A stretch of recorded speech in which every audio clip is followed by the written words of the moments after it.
دیکھتے رہیے the prime news عبد الرحمان کے ساتھ۔ کل 4 مئی بعد نماز عصر رضی آباد حسن مشتبہ مسجد کے پاس کھڑکی روڈ دیانہ اس جگہ علاقے کی طبی ضرورت کو دھیان میں رکھتے ہوئے ڈاکٹر عامر عارف انصاری کے دواخانے طالب کلینک کا افتتاح مشہور عالم دین و نگراں سنی دعوت اسلامی حضرت سید محمد امین القادری صاحب کے ہاتھوں و دعاؤں سے عمل میں آیا،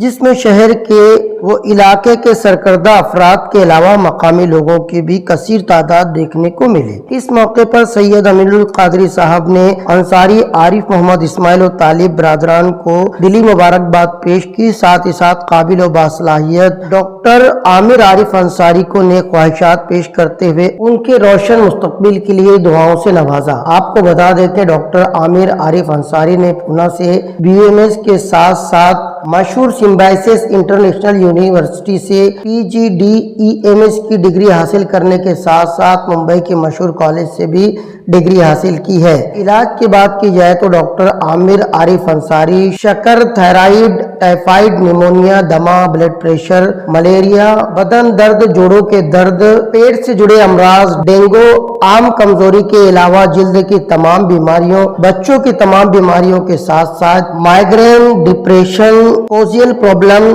کپنگ تھراپی، ہجامہ اور انزائٹی جیسی کئی بیماریوں میں مہارت رکھتے ہیں۔ وہ چاہتے تو شہر کے کسی بھی مشہور و معاشی طور پر مضبوط علاقے میں اپنی طبی خدمات انجام دے سکتے تھے، مگر رضی آباد جیسے پسماندہ علاقے جو کہ عام آبادی سے کافی دور ہے، اس جگہ طالب کلینک کھولنے کا مقصد خالص سماج کے کمزور طبقے کو اعلیٰ طبی امداد پہنچانا ہے۔ ان کے اسی جذبے سے متاثر ہو کر مولانا سید امین القادری صاحب نے افتتاحیہ تقریب میں شرکت کی۔ علاقے کے لوگوں نے بھی خوشی کا اظہار کرتے ہوئے ڈاکٹر عامر عارف کو مبارکباد دی، ساتھ ہی ساتھ امید جتائی ہے کہ طالب کلینک آئندہ مستقبل میں اس علاقے کی طبی ضرورتوں کو پورا کرنے میں ایک بہترین رول نبھائے گا۔ آپ کو بتاتے چلیں کہ رضی آباد حسن مشتبہ مسجد کے پاس کھڑکی روڈ پر واقع طالب کلینک میں خون پیشاب کی جانچ کی سہولیات بھی موجود ہے۔ دا پرائم نیوز بھی ڈاکٹر عامر عارف انصاری کو ان کے آئندہ روشن مستقبل کے لیے نیک خواہشات پیش کرتا ہے۔